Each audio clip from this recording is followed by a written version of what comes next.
waiting for I'm waiting for the alert. the person behind the wall.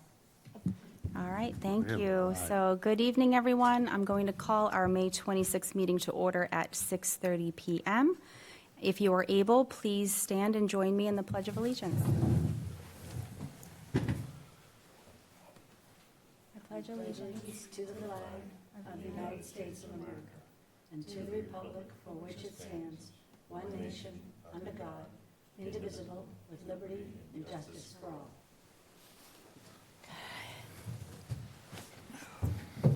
Okay, so for the board, be mindful that we do have one member attending virtually, so all the votes will be conducted by roll call. I'm saying that out loud so I remember.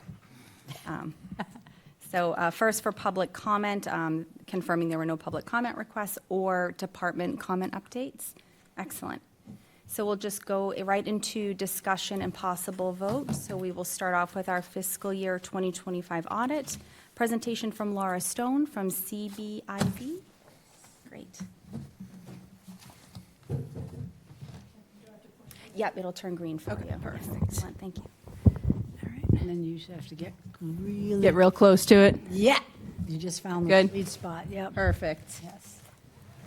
So I just want to start off by thanking everybody for having me. I'm Laura Stone with CBIZ. I'm the Managing Director on your audit engagement. So I'm just going to kind of start off by thanking both Rebecca and Ellen for everything associated with the audit. It's always very smooth process. We ask for a lot of information, and they're able to provide everything that we ask for very timely, which is always good as part of the audit process. So I just wanted to start off on that note. And then I'm just going to kind of go through a quick overview of the audit process and just a quick overview of the audit results. If you want me to go into anything in further detail, please stop me. Ask questions along the way. Happy to take them. First of all, does everybody have a copy of the financial statements and 2 letters? Yes. Because I have extras. Okay, perfect. So just as a starting point, an overview of our audit process, we particularly start the audit before the end of the fiscal year. So this is the June 30th, 2025 fiscal year audit. So we usually start our preliminary procedures prior to year end. We can do a lot of our risk assessment, planning procedures, our roll forward procedures, initial discussions. There's a lot we can do kind of before year end. And then once the books are closed, year end, typically we come out in the December timeframe. We'll do our year end audit procedures. And part of that is we take the year end balances that are provided by Ellen, just to download from your system, from your ledger system. And we actually assist in preparing the financial statements. But it's all the town's numbers. 100% of the information comes directly from the town. So just wanted to start off. That's kind of just an overview of our process. And then at year end, once we prepare the financial statements, we can then do our audit procedures. We do a lot of procedures over the significant account balances, cash, investments, debt, capital assets, your revenues, your expenditures across all of the funds as part of the town's audit. I do want to point out before we jump into the audit, and actually the opinion states it, that we do not audit the municipal light department. That is audited by another firm as of a different year end, and we get that report and kind of incorporate it into the town's audit report, but we do not do that as part of this procedure. So just going to kind of walk through the financial statements. Page 1 is the independent auditor's report. It is a clean opinion, so there were no modifications to the opinion needed, which is the best opinion you can get. So that's great news. And again, I just want to point out, kind of in the center there, it talks about how we do not audit the light department. Kind of walking through the financial statements, page 5, that starts the management's discussion and analysis. This is a narrative overview of the financial statements, kind of gives some summary tables, information about why things may be increased or decreased, any significant fixed assets, any significant debt issuances. Things like that are kind of highlighted in the management's discussion and analysis. And then we'll walk right into the financial statements themselves, which start on page 15, 16. These are your entity-wide financial statements. Page 16 and 17 we'll call maybe like your balance sheet. These are your total assets, liabilities, and statement of net position. And these include the full accrual financial statement. So this is going to include your long-term resources and long-term liabilities. So your net pension liability, your other post-employment benefit liability, capital assets, debt, all of that is included on these entity-wide financial statements for both the governmental activities as well as your enterprise funds. And then as we kind of walk through the financial statements here, page 20, that's your governmental funds balance sheet. These are the numbers you're probably more familiar with on page 20 and 22. Those are your fund-based financials, so your general fund and the other major fund, which is community preservation, given the significance of the assets. And then all the other funds are aggregated together in the non-major governmental funds. But these are going to be kind of more your modified accrual basis, kind of more aligns with budgetary basis rather than the full accrual when we layer on debt, capital assets, and items of that sort. This kind of stays more current assets, current liabilities. And then page 24 and 25, those are your proprietary funds or your enterprise funds. You do have 3 of them. You have water, sewer, and the electric light department.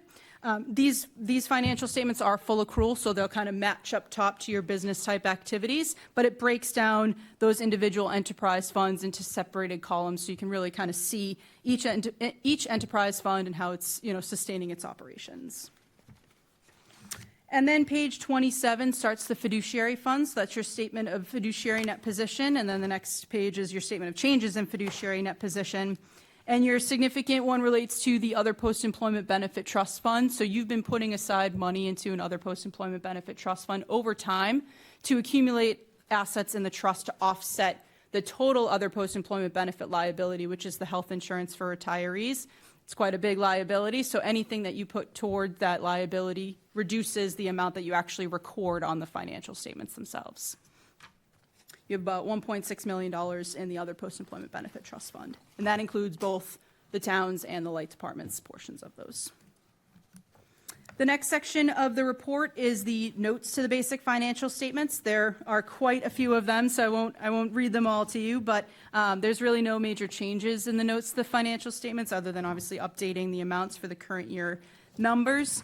The significant ones or the significant note disclosures relate to the town's pension liability and other post-employment benefit liability. They're significant note disclosures, probably makes up a good chunk of these notes.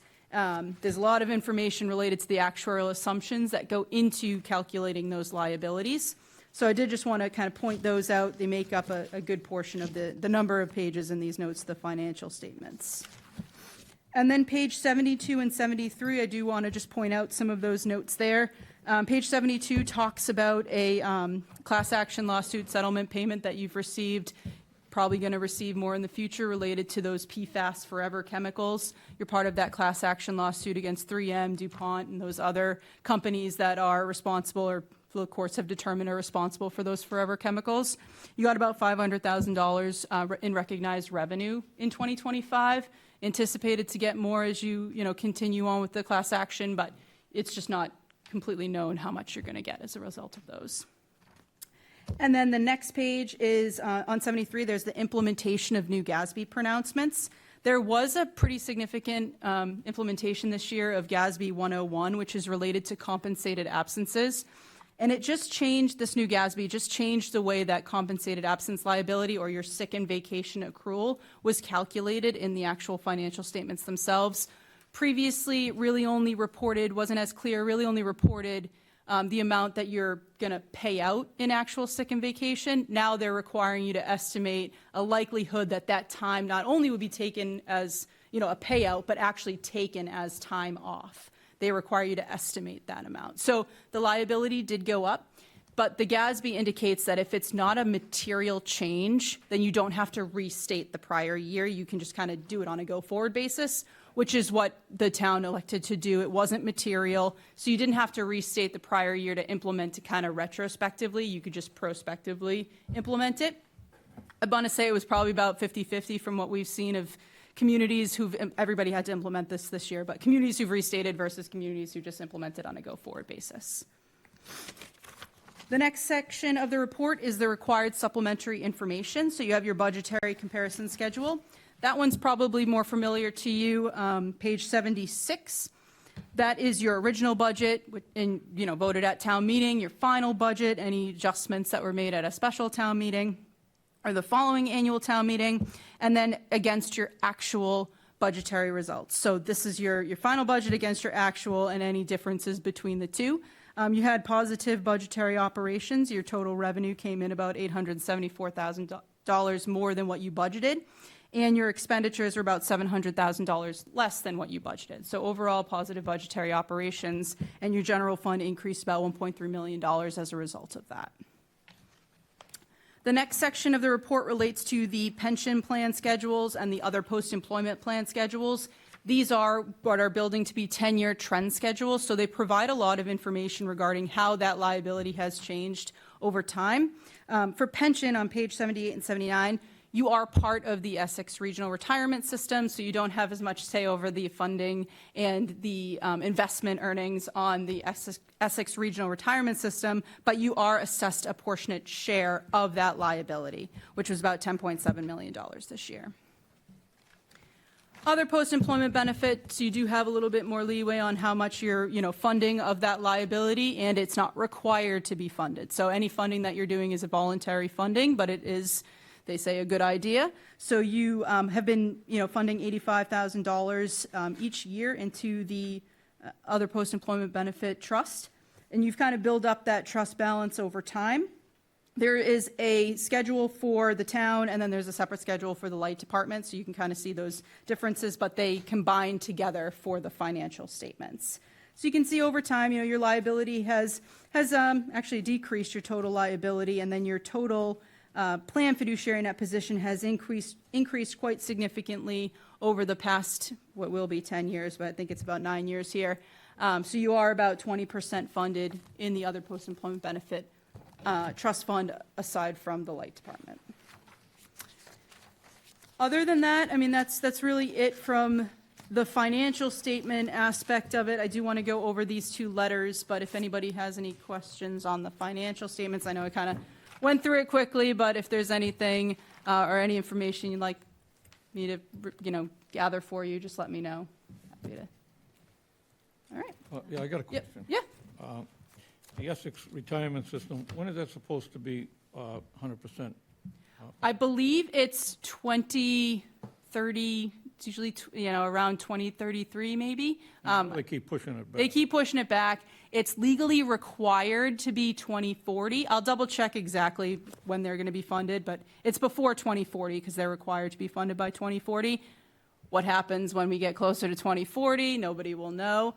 But the magic question of what is truly fully funded is what's coming up in conversation, because the amount of net investment income that's they're relying on for their net position is quite significant. So if you're 101% funded and you have a bad investment year, you're now under 100% funded, and you might have to make that up in 1 year's worth of assessments to the system. So it's definitely a topic of conversation. We don't know what's going to happen, but we're legally required by 2040. I'm not exact on the amount that Essex, the year in which, but I can absolutely get that for you. Okay. No, that's all I got. Perfect. Okay, so now kind of moving to these letters. So we'll start with the one that's dated March 16th, 2026. This is our governance letter, so it's a letter we have to provide to you as the board, as those charged with governance. I'm just going to kind of walk through it, nothing all that too significant to talk about, but the first one relates kind of to the bottom, and it talks about the implementation of that new GASB. So it talks about, that you had to implement that this year. That was very common. Everybody had to do it. There was also another GASB implementation of 102. Wasn't really applicable to the town or to any really Massachusetts community that I've seen. It hasn't affected anybody's financial statements. The next page talks about accounting estimates and significant disclosures. We talked a lot about pension and OPEB. Those are other post-employment benefits. Those are significant estimates. They require a lot of actuarially determined information and calculations, which are subject to sensitivity. There's actually disclosures in the financial statements that talk about if the discount rate went up 1% or went down 1%, what would happen to the liability. So very sensitive, based on estimates. So we are disclosing that to you, that they are based on estimates, but we do a lot of procedures to make sure that those estimates are reasonable. Same thing with the useful lives of capital assets. So that relates to your depreciation expense. We make sure that the useful lives being used are reasonable, they're in line with industry standards, but they are estimates. You don't really know how long something's going to last for. And then it talks about, financial statements disclosures that are sensitive. Pension and OPEB, again, those are sensitive disclosures. They're significant. They take up a large portion of your financial statements. The next section relates to independence. As I stated, we do assist in the preparation of the financial statements, but we do a lot of procedures to ensure that that does not impair our independence. We are still independent of the town, which is required. There were no significant difficulties in performing the audit. As I stated, everybody does a great job here getting us everything that we need. The next page, page 3, talks about one past adjustment. The only thing that relates to is the implementation of GASB 101. We proposed an adjustment as if it was restated. So if it was to be restated, the entry on the back of this packet here indicates what would have happened, but again, wasn't material, so it was just prospectively implemented. There were no disagreements with management, no significant unusual transactions, no related party transactions, nothing of that sort. The next section relates to other audit findings or issues. I do want to then, that's kind of it with the letter, so we can kind of turn our attention to the independent auditor's report, so this other packet that we have here. Because you are a governmental audit, we do have to have a report on the design and implementation of internal controls. We do not opine on the operating effectiveness of controls, just the design and implementation. If there's anything that comes to our attention or anything that we come across as part of our audit, we're obligated to indicate to you. There is one significant deficiency in here. I believe you're all aware of it. You're all aware of the situation there. I'm not sure if anything this was a couple months ago, so I'm not sure if there's been any, any information regarding that situation, but the Conservation Commission did execute some leases. They're not eligible to do that, and there's a little bit of a segregation of duties issue when it comes to the amount of information that they're kind of responsible for, the collection of the payment, the execution of the lease, the approval of the lease, just segregating that responsibility and kind of making sure that all payments are being remitted to town offices is important. Again, it's not a material from the financial statement perspective because that revenue just is not material, but it is a significant deficiency in terms of you could have better controls over there to just segregate those duties. But other than that, like I said, we tested the revenue and there was no issues when it came to, we don't test 100% of it, but we did test a sample of the revenue coming out of that department and there was no issues with the actual revenue, just kind of the controls around it. But other than that, like I said, very smooth audit, always goes according to plan and always is very timely. And like I said, all the information we request is provided and that's always great. But yeah, other than that, that's all I had for, Okay. I don't know if anybody has any. Steve, I want to make sure I call on you, so I don't want to forget. So I'm going to start with you. Do you have any questions? I don't have any questions at this time. Okay. All right, great. Thank you. Kathy? Well, in the time between when you wrote the report and actions the town has taken, a town meeting did vote to authorize the Conservation Commission to be able to lease those buildings. So that authority is now vested and voted on by a town meeting. And I can't really speak to the collection issue. I would assume that that's being worked out somehow, that it's going to come through the treasurer's office. As of now, there hasn't been any new draft contract or leases or anything of that nature, so I'm not sure how the money's being collected other than what has already been established as a prior practice. Okay, I don't so, know if the money's dropped off at the park or if it's delivered to anyone, so I'm not sure what has been done in that regard. but it somehow made it through our treasurer's office in the past, right? Because we saw it in the revolving account, and you did do the spot check. Yep. Right on that. So,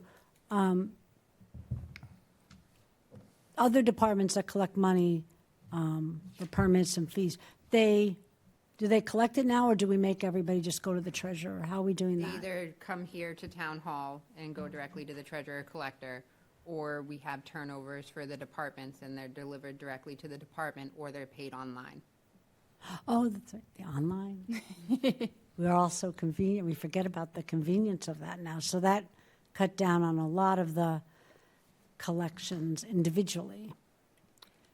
Okay, so, oh, well, you could pay the lease, the monthly rent online, right? I would do it. Would that do it?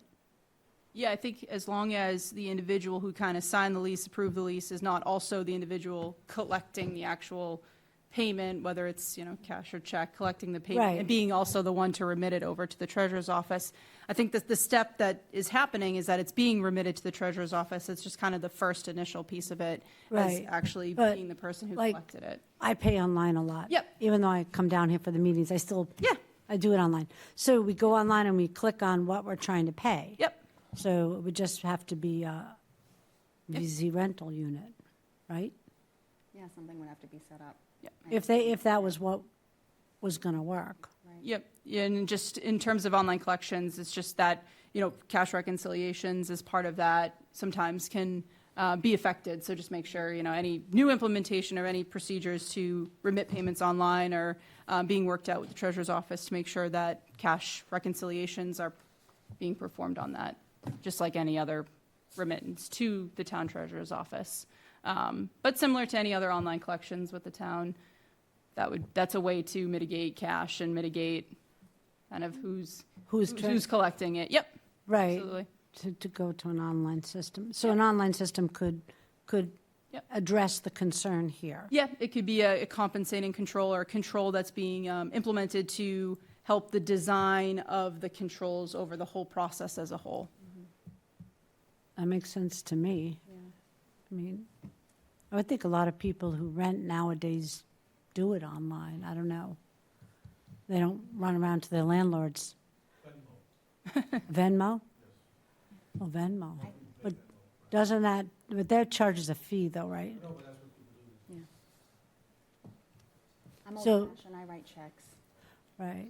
I don't know how many I'm not people sure have if the checkbooks. town would have a Venmo account. I don't think, So, it wouldn't be our I don't Venmo. I was assuming it would be like somebody who's The trying to town. pay us. Yeah. It'd be their, oh, we'd have to have one. yeah, it would, the payments have to be remitted to the town. That's kind of part of the issue, is that they Right. were being remitted to this, to the Conservation Commission's address, which is Okay. kind of part of the problem. You'd have to, the money should really be turned over to a town department or a town To the structure. treasurer. Yeah, treasurer Yeah. would be ideal, but there are departments that collect funds and turn them over to the treasurer's office as part of the turnover process. But Right. they're remitted to a town office or a town department. Okay.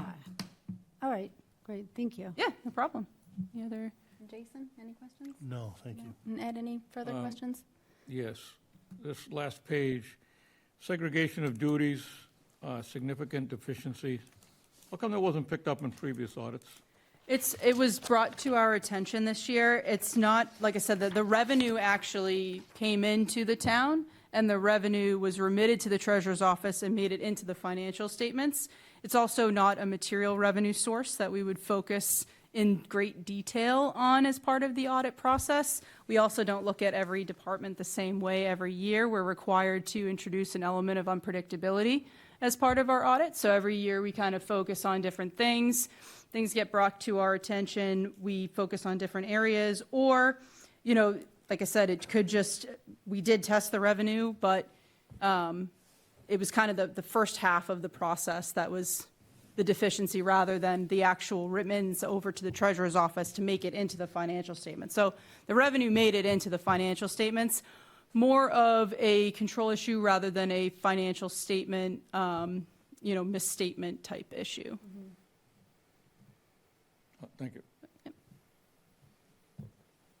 All right, and I don't have any questions. Perfect. Thank you very Great. much. Thank you very much. Appreciate it. And hope everybody, it's nice out, so hopefully everybody has a nice day. Yes. Nice thank now, you very not much. over the It weekend. wasn't nice this weekend, but It was- today. Take it when you can get it. Right. All right, so next up, we have one-day liquor license application, 2026-01. Approval for one-day liquor license for Sweet Paws Rescue and Bear Wolf Brewing to serve alcohol at the Pines Recreation Facility on August 29th. It says 28th on the agenda, but it's 29th. And part of their special permit, 2026-SP10. I don't know if we have a representative from Sweet Paws or Bear Wolf at this session. Okay. So I'll make a motion that we approve the one-day liquor license, application 2026-1, for one-day liquor license for Sweet Paws Rescue and Beowulf Brewing to serve alcohol at the Pines facility on August 29th, 2026, as part of their special event. I'll second that for purposes of discussion. Okay, let's open up for discussion. I guess I had some questions. It says, is there a certain area that they're going to cordon off? Because it says they're charging admission. And I'm thinking like with the amount of people going down to the River Pines using the tennis courts, the pickleball courts, the softball field, the baseball field, the skate park. Is there a certain section of the park that's going to be required that you have to pay $7 to go to it for those hours? I believe so. I can pull back up when we first had our original meeting with Sweet Paws about their event. I believe that there was going to be the area closer to the utility field on that side that they were going to section off for the event. Not necessarily, again, the dog park, the skate park, the pickleball tennis court area, or the fields. Right. But that's not part of the liquor license, so let me pull back up the special event permit, because we already approved that. Right, because I thought at that point they were not entertaining a liquor license. So there were two separate events. Oh, okay. There was the one that was held just this past week, or not this past weekend, but the Okay. weekend before, that was Harmonies of Hope. They were originally exploring a liquor license, and then they decided not to go forward with liquor at the event. Okay. Sweet Paws has always had the intention of also applying for a one-day liquor license with their event permit.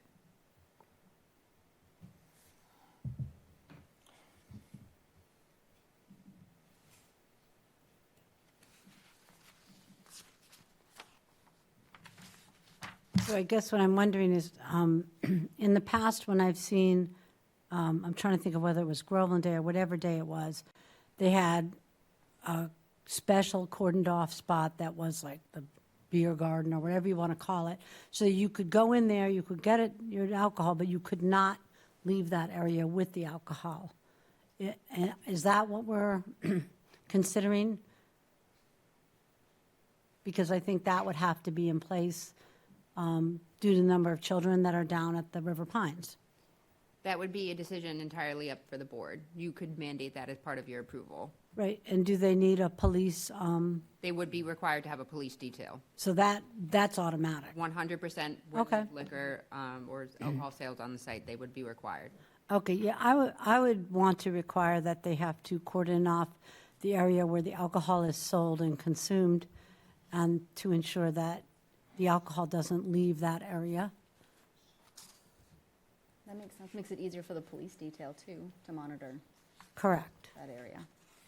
and make sure that only people that are of age. So as part of the site approval and the special event permit that was issued, we had required them to submit a site event map, and that would be submitted 1 month prior to the event. So at that particular point in time, we could make sure that the park remained accessible to all other users other than that specific area that they're proposing. But their conceptual plans were for the utility field area. Which is the practice field, right? Correct. Yeah. Mhm. Okay, and should we vote now to say that within that area, they also, in addition, would need to have an alcohol area cordoned off from there? Because I would assume there'd be children allowed in the cordoned off area. You could do that. There should be no children allowed in the alcohol area, or at least no underage. There might be some older children. But do we need to make that a special motion? You would need to condition that as part of Okay, your- so I make a motion for condition that within the site area of the event, there should be a separate secure area where the alcohol is sold and consumed.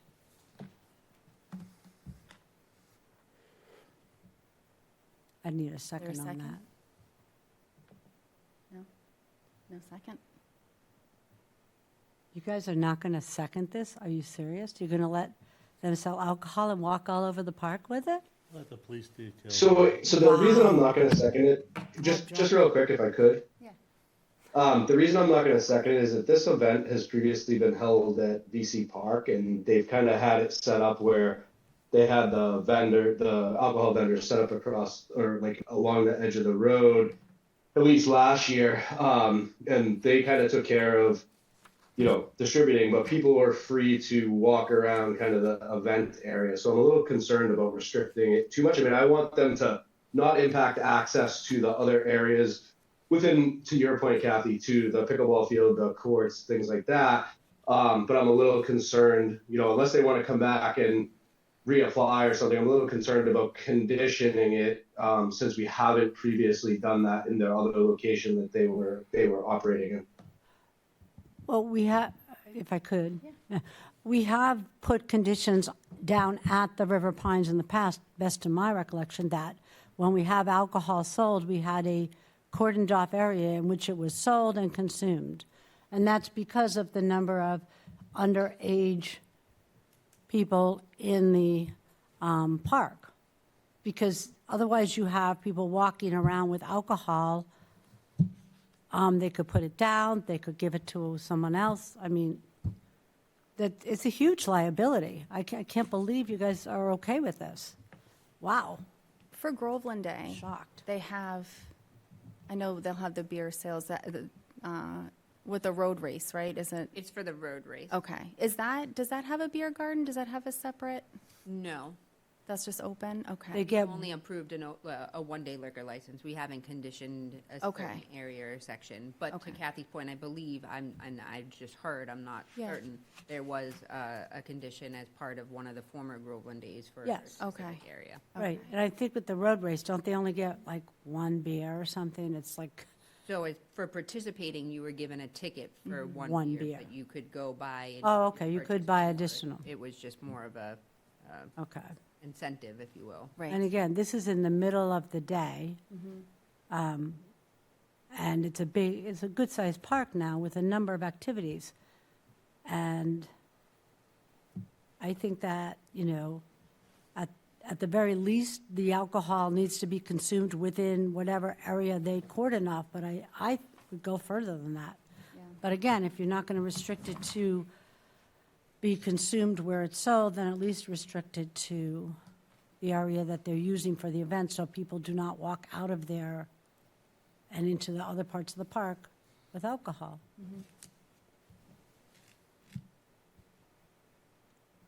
And obviously, Ed, any? there's no concern here. No. Oh, yeah, it's all set. We're good. Unbelievable. All right, so we had, any further discussion on the? No, but I'm not going to vote for this liquor license without any restriction on it. We That's, had a motion and a second already, so. Yeah. Okay, so all in favor for the initial motion of, as is? Do roll call vote. yep, Steve, gonna start with you so I don't forget. Yes. Okay, Kathy, no. Jason, Yes. Ed, Yes. me, Becky, yes. All right. Next up is review and approval of general obligation bond and bond anticipation note sale results.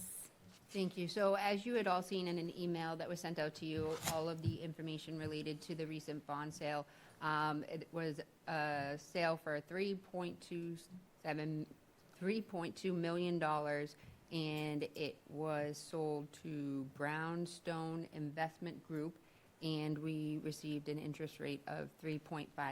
So we were very excited with the sale as it had played out. And so as required by law, we need the board to review and accept. And as you saw, sign the various documents that we must then submit to bond counsel, and bond counsel can then move forward with providing us those funds. Okay, so we need a motion and a vote. Correct. Motion to pass. Second. All right, any further discussion on this? No? Okay, we'll do roll call vote. Steve? Yes.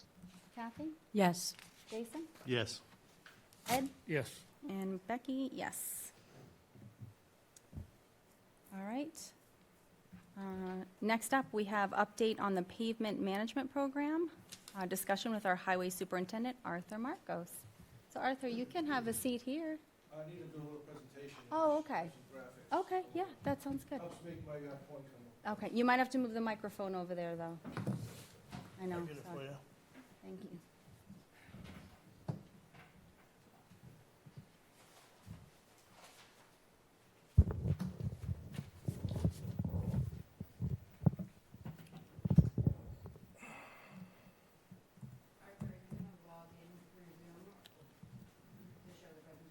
I was just gonna plug it in, is that not possible? If you do that, then Steve won't be able to see the presentation. Is it in your folder? Mm, And I can pull it up. no, it's on my desktop, I'd have to send it to you, quick second. Or you can, or you can log into Zoom as a guest. All right, we can do that. Yep. Here, let me get the paper.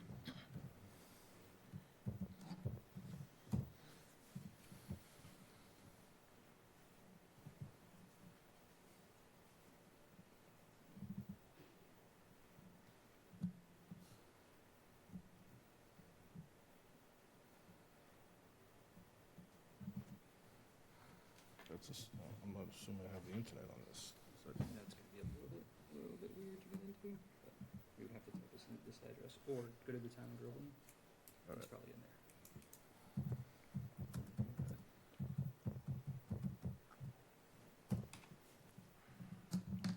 Scroll down to the calendar.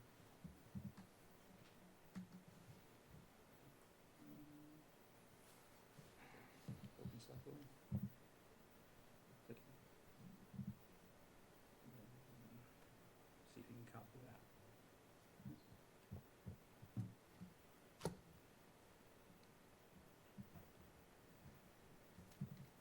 Rebecca, when he logs into Zoom, that means Steve can see it, right?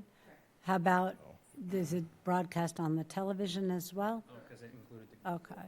Yeah, go ahead. And if he sent it to you, what would happen?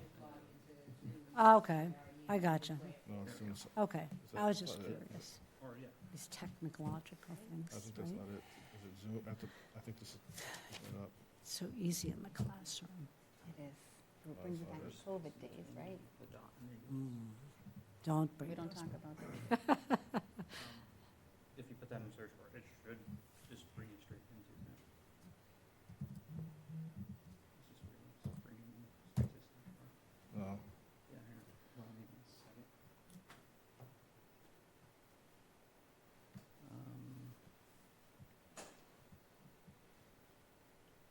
Ah. Okay.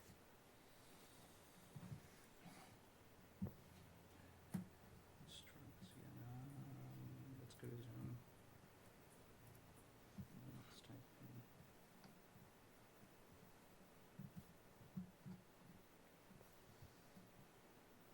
This is just watching that. Apologies. No, so I can go just grab it Yeah. and send it to you. Yeah, apologies for Is that. that- It's- Can I send it to you right now, and that's the it's easiest weird, way? It's not grabbing it. Through, Teams?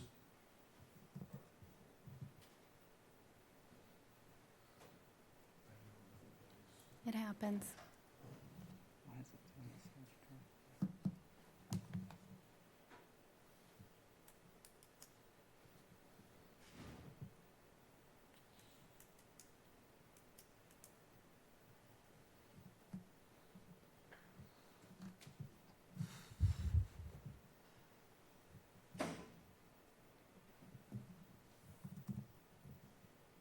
Would it make sense to handle the appointments while we wait for Arthur?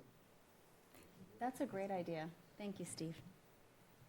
Okay, so let's move ahead a little. We'll do appointments, resignations.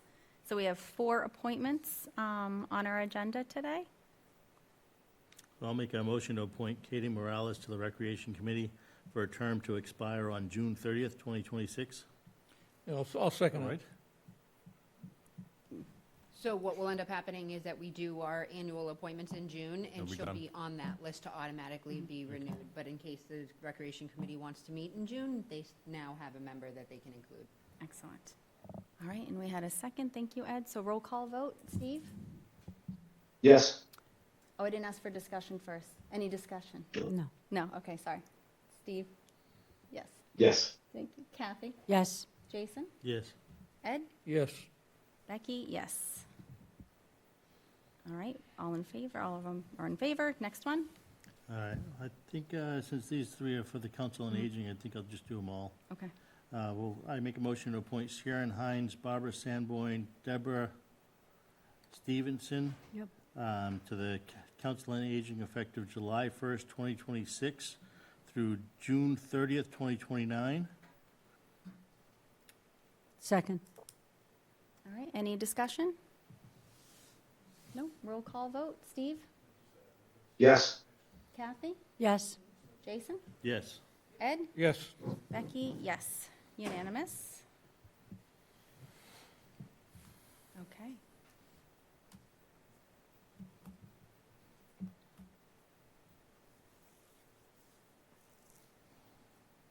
And presentation coming right up. Okay, great, thank you.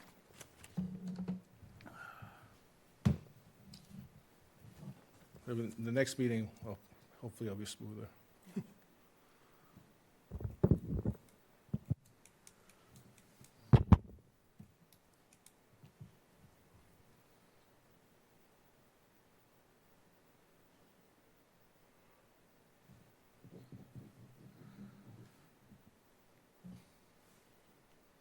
All right, so here it is. It's kind of a short presentation, as you probably know, because I've presented in front of you guys a lot of times. I kind of feel it's an easier way to present my information. So I've been ordered to kind of give you guys an update. I know you guys might have a lot of questions. I get a lot of questions from residents on a daily basis. Phone calls, interact with people. I mean, I just trying to give you kind of an example of the interactions I have with residents and the things I have to deal with, because I'm always trying to be as transparent as possible with our program. I mean, if you go to our website, comparable to surrounding communities, and I think this is one of the things that I always wanted to do, even before working here, is always be very transparent with residents and have a website set up so I can send them to. But anyways, I've getting calls. I mean, I have some examples of the phone calls I get, so you know what I kind of deal with too. So like one call says, this is a couple weeks ago. It says, you only pave roads with big houses on it, and because they have small houses, their roads will never get paved. That was one. We only pave side roads that don't really need to get paved, and we should pave main roads because we're wasting our money. That was another comment. Okay. Another one was a very eventful call I got. This gentleman thought someone before me or in the past, or someone who works here, promised that his road would be paved, and it hasn't been paved, and we are all liars that work for the town. And he got very, very, very, very explicit. I actually had to tell the police department that this gentleman was getting suggesting that, he might come down here and want to confront me because his road is not getting paved. Okay. I get people say we never paved in this town, and I say, well, yes, we do. So I say, check our website, check our social media. We do pave. And then the best one, I think, and it was something I never heard in my career before, that there's a couple that lives on a road. The road is so bad that it needs to get repaved, and the wife wants to move, and the husband does not want to move, and this is causing maybe a divorce within their relationship. So I'm just trying to give the things I deal with, and one reason I'm here is I know you guys have some questions on how we select roads, why we do the things we do, and I think it's make it clear for the residents and also the select board, who also probably hear the same sentiment that is told to me from residents and taxpayers. So I'm just going to talk about the roadway condition assessment that we have done every year, the selection process of how we choose the roads, because that's one that people don't understand. We just don't go out there and do it on the fly. There's actually a process behind it. And then I'll present, obviously, the 5-year roadway improvement plan, which I think I was working on last time I spoke with you, so it actually may be good to present it to you guys once a year. So you go to the next slide. So how we do our roadway condition assessment is that we actually, years ago, used to have a company come, and they drive the town and then write notes and then do an assessment. Now with technology, we use an AI-based firm that goes out and drives the town and gives us an assessment of each road. They also do other things, but one of their jobs is doing our roadway condition assessment. And as they drive every road, AI picks up the condition and also gives it a what they call a PSI score. And I have availability to go on. This is actually a map of the town. And as you would imagine, red are very bad roads, green are very good, and yellow are okay. So as you can see what we have in town, we have a lot of bad red roads, a lot of them are side roads. So you can kind of see what we are dealing with. And this is going to get updated every year so we can see our progress. And our goal is obviously to give better roads in town, and there's a process of doing that. So how do we select roads? That's going to be the next one. So our roadway selection process. So, obviously, I have an engineering background, so the easiest thing to do is say, hey, the PSI number is what it is. But there's much more than that. Road condition is one part of it. We obviously have numbers assigned to it, and it gives us really the roadmap to get it done. But there's also other things we do. So before we pave a road, we begin about 6 months before any work in any road is ever done. We go through our analysis. We determine what type of resurfacing treatment is necessary for each road. So from its score, we can say, all right, this road needs to be reclaimed or needs to be just milled and filled. We estimate the amount of money for each road to be resurfaced. So I have a running total. If I can tell you any road in town, how much it's going to cost in its present state to be resurfaced. We determine the amount of budget every year, and that's Chapter 90. That's the state gives us that money. That's not local funds. And it's roughly about $40K, but it does vary. Some years it's more. Some years they have other grants that they give to towns and stuff. So, but we budget for about $400,000, and that ends up allowing us to pave about 3 miles a year of our 3 lane miles. So of our 100 miles we have in town. So to begin that whole process, we sit and we have a discussion. We vet all the potential roads. I go through, I pick out all the roads that are bad, and I vet them. I speak to our highway roadway division guys, our crew, who's out there all the time. They know our roads better than anybody else. We talk to the water sewer department, what projects they might have. The planning department, say there's developments coming. National Grid, which is an important one. We try to get them to the table, try to speak to them, try to communicate with them, but they're very difficult to deal with. They have a lot of turnover, and they seem to think they are above any pavement management program. So that's my experience with them. We talk to GMLD. Sometimes they do have, GMLD has underground utilities and poles and stuff. And then we also consider, there's resident concerns. Do we get a lot of calls for potholes on that road? How much are we out there spending fixing potholes on that road? Is there plowing issues? A couple of roads we did this year are becoming unplowable, because they're so bad. Is there future utility work? And then, in any current or future development. So all that is kind of taken into account. And then we kind of go on strategies, like what strategies do we use to choose the bunch of roads that we do? So, and there's many ways of doing this. This is kind of maybe the middle ground where we mix the arterial, the major roads and the secondary roads, which if you can see that now, we're doing some side roads that are very bad, but then we're also paving some stretches of King Street and Center Street that are bad. There's what they call blended treatments, so you just don't want to go out there and just be milling all year, because that's going to leave all your bad roads still remaining bad, so you want to do a mixture of both of them. Another thing I like to do is I try to do neighborhoods and try to stay in the vicinity. That also helps with construction, and it also helps with resident relations. People are like, oh, my street's bad. Why? So if you can get, and the contractors generally like, if you can do a neighborhood, it kind of works out better. And then, worse roads first, obviously. We're not doing roads that don't need to get done. So, and all that information, we generate a 5-year roadway resurfacing capital plan, and that's updated every year. So every year, we do those roads on the current year, and then next year we'll get new roads. So that's what ours currently looks like now. And this is only the one small portion of my giant spreadsheet. I have, you know, what type of treatments and how much it's going to cost. But these are the roads we're doing now. We're doing the top now. Next year we have planned Briscoe Heights, which there's 3 roads there that we can do that have PSI scores like below 20, which is unheard of. Those roads are so bad. I'm surprised I'm going to get more calls on them. But if you ever want to see some bad roads, you just want to take just a loop through there. It's surprising. So then in the following year, we have some main streets that we want to do, which is be Washington Street and then Salem Street, which we can talk about if you want more. But then by the time you get to the bottom, things are going to change, but they're kind of things we want to just not forget about. These roads that are bad that we want to, sometimes we can every year kind of move them and shift them, but they're kind of roads that should get done. So that's exactly how we put our 5-year roadway resurfacing plan, and that also was published. We can put the next one. We published that on our website so everybody can see it. So that's one way, and then you think, all right, we're not going out there and just saying, hey, I can't go to the contract and be like, hey, just, you know what, while you're here, go pave this road.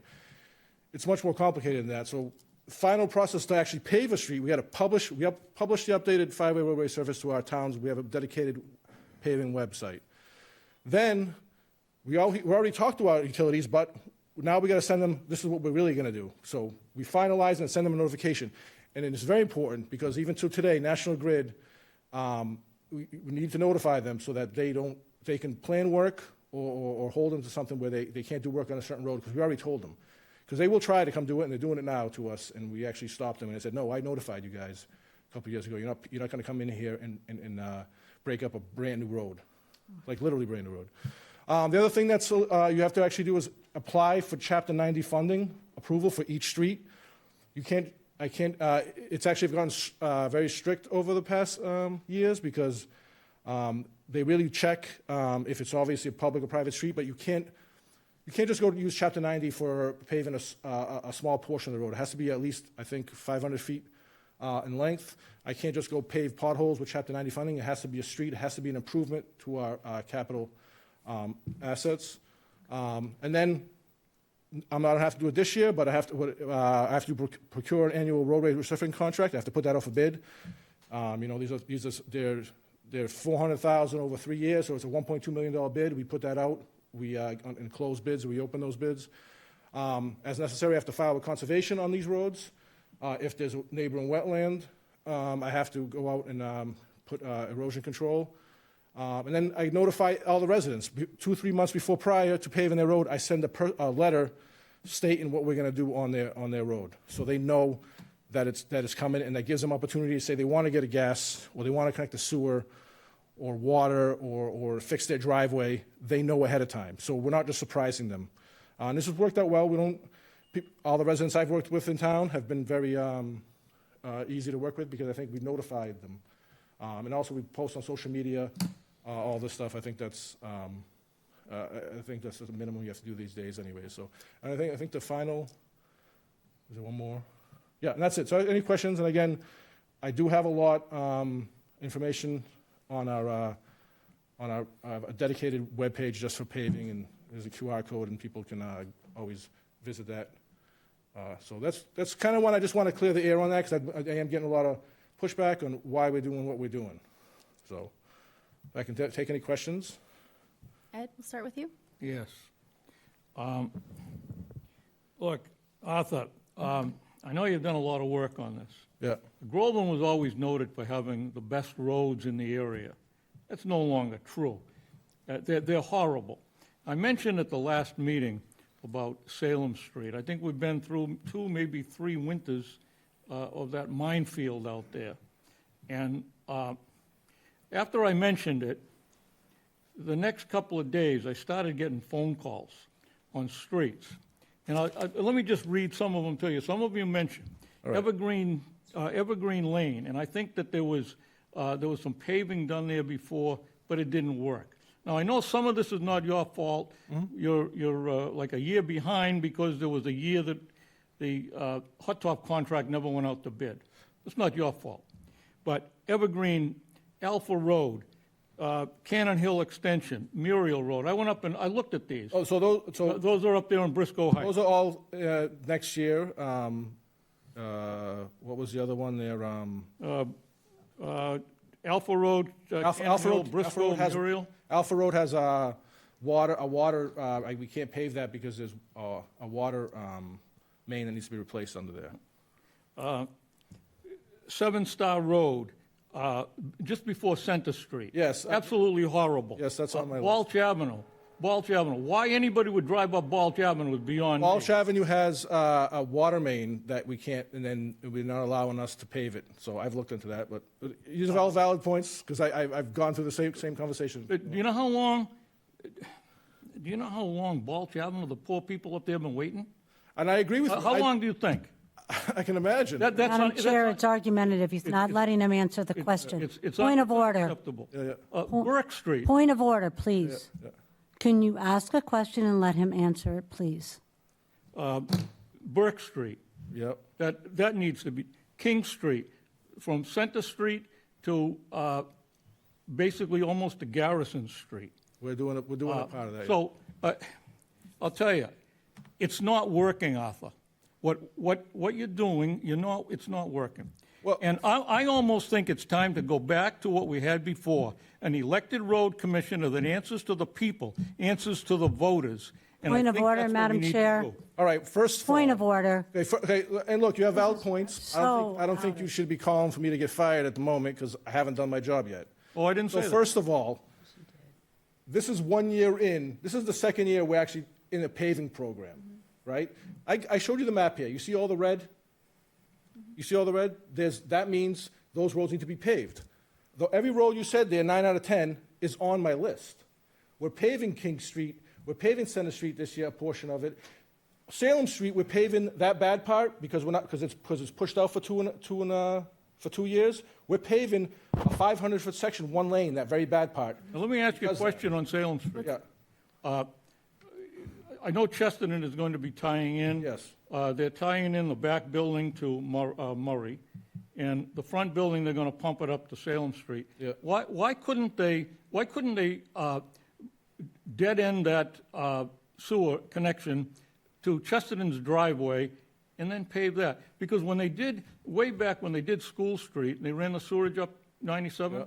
they dead-ended it at everybody's curb. If the only ones that were required to tie in at the time, they tied in. Other than that, they just dead-ended it, so they didn't have to dig up the street again. Why couldn't they do that at Chesterton? I would tell you, but I'm not on the water sewer department. I have never looked at the plans, but I'm sure there's a reason that they have two connections, and one is actually the reason why we can't, and the reason why Salem Street in that section is pushed out is because they have to put a sewer connection onto Salem Street.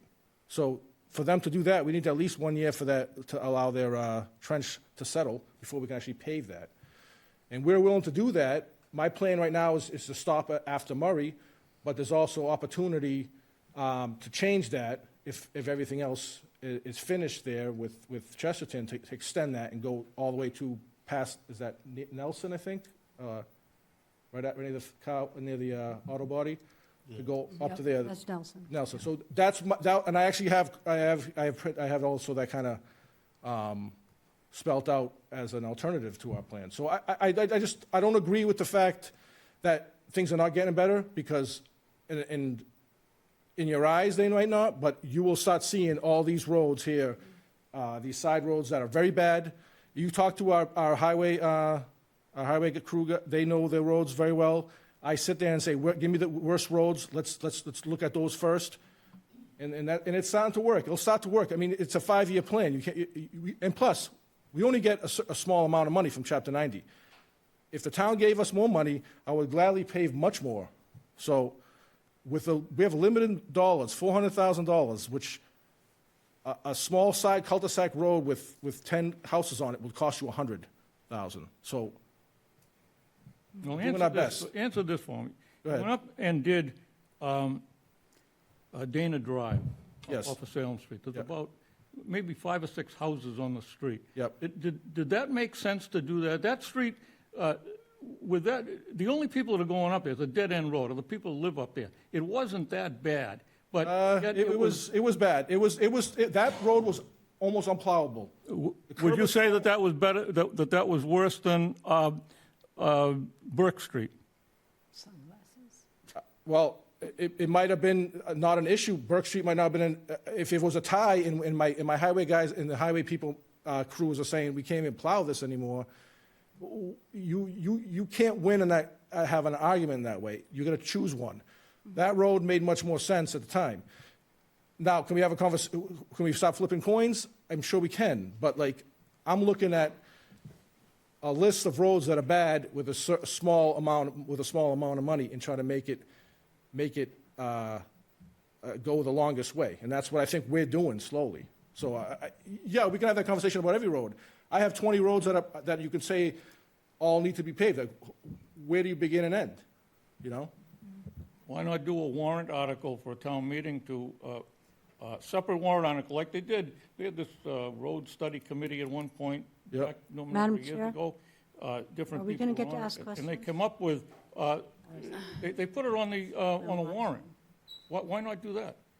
Well, people can vote on any road they want, but you have to start looking at a long-term goal of paving all the bad roads in town. You have to approach it in a way with a paving management program, not just what roads people show up to vote for to pave. That's my theory on that. This is a more of a scientific approach. We're gonna, I don't have anything else. we're gonna move on to Jason? Awesome. The paving that I've seen being done is definitely warranted, and I understand where you're coming from in terms of speaking with the people that are running the plows, and they don't want to damage the plows, because if their plows go down, then they're not going to be able to plow the road. So I understand why these roads are being chosen. I think it's a great plan.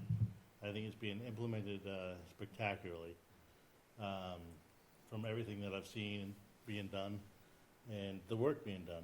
I know that some of the roads are a little bit worse because of failed patches and things. But again, it's doing what you can with what you've got, and I think you're doing a phenomenal job. I do have a question for you in terms of what's being done. I know you had mentioned putting tar down on some of the cracked roads to try to extend the life of those roads, and I was wondering if you had worked towards that or if you changed there. You know, I haven't been able to focus on it because I've been trying to focus on this plan, but it is, what you do is you start, what happens is because we have such bad roads in town, you take kind of that money and you want to pump and fix those bad ones. At some point, when things kind of get much better and you kind of level off a little bit, you'll be able to, because those roads that need only the crack sealing are still in good condition. And you will just kind of become more of on a maintenance and preservation plan also. Right now, we're just trying to kind of catch up. There was not only a couple years that wasn't done, because they took a couple years, and I don't know if Rebecca can talk about it, they didn't use any Chapter 90 funds for roads because they did that sidewalk, right? And that was, I don't know how long that project was, but that was maybe a couple of years At on least. Chapter 90 funding. So no roads were paved at that point either. So if there was a plan in place, it would have been a different type. We would have been in a better place at this point, you know, of paving roads. So. Yes, I think that, first of all, I don't think Groveland has ever won an award for having the best roads in the area. No offense to you, Arthur, or to any of our prior. And I know that years ago under our elected highway commissioner that he was struggling with exactly what you're struggling with, lack of funding, lack of money. And at that point, it was so bad that the Postal Service was going to stop delivering mail on some of the area roads. And this is all documented. This is not something that I've created tonight. This is documented. So the road study group, what happened then, just so residents understand, is you had to be willing to raise your taxes for a capital override for that 1-year period to help us catch up those roads, because the Postal Service, again, was not going to deliver mail on those roads if something wasn't done. So we did that, I want to say maybe for, I don't know, almost 10 years is my recollection, not positive on the number of years, but we did it year after year because we did not have this kind of an organized plan. We knew that we were in trouble. We knew that the roads were pathetic and that we had to do something extraordinary, and that's what we did, okay? And now, I guess what we're finding out now is that, for a couple of years before Arthur came into this position, the funding for Chapter 90 was being directed towards a sidewalk on Salem Street. And it's a nice sidewalk and all, but maybe that should have been looked at. But that's water under the bridge, right? We are where we are now.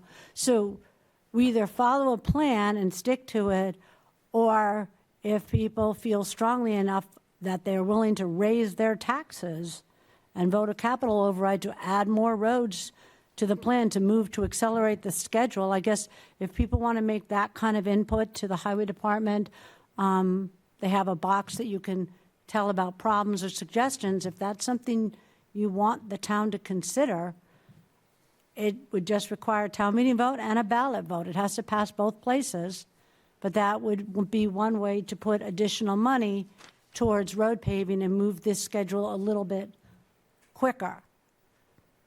Right? We can still do that, right? A capital override? Okay. So, yeah, the capital override is limited to exactly the roads, and it's a one-year thing.